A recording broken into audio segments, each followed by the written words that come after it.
guys, what I'd like to talk to you today about is one of Alexander's most important principles, and that is inhibition. You may have a sense of what this word means. Usually, though, that comes from the Freudian definition of inhibition, and Alexander uses the term to mean stopping, to inhibit something from happening. So if you think of the fight or flight response, right? If we are presented with a dangerous situation, something that we perceive to be a threat, our body prepares for sort of two separate pathways to do something.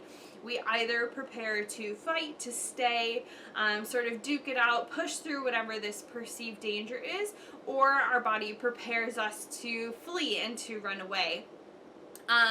But this happens without us really consciously being aware of it, and this is a lot like the habits that we have for ourselves in our daily lives. If we come upon a stimulus, right, if it's dangerous, it's going to provoke that fight or flight response, but otherwise the stimulus is going to provoke our habits, and we sort of get pulled into these automatic habitual tendencies.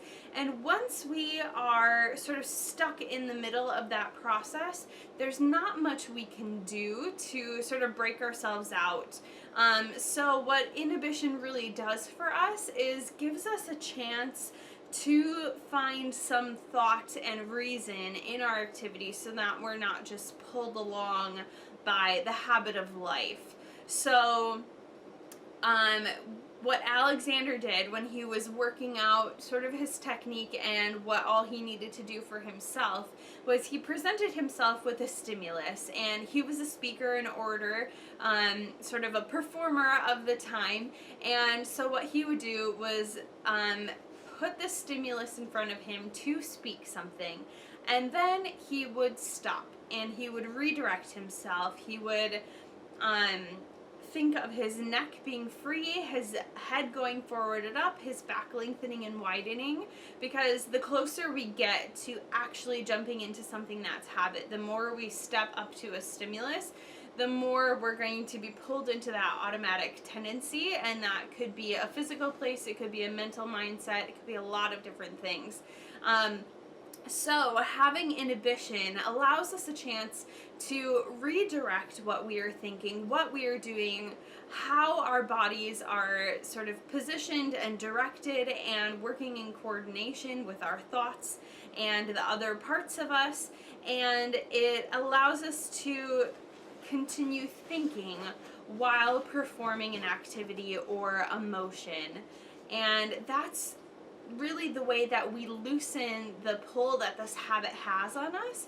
If we can stop and give ourselves a moment to think about our next step and what we want to do and not automatically jump into our habit, we have a better chance of being able to understand the process of what's happening, what we'd like to happen. If we maybe are starting to feel that pull of habit and we want to stop and take another moment to redirect ourselves, or if we want to abandon our project and save it for another time when we're going to be in a better position to be able to accomplish it successfully.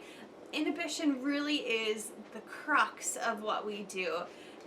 The more we are able to stop and notice and allow and direct ourselves, the better off we're going to be for being able to have sustainable, buildable, and consistent results in what we are working on.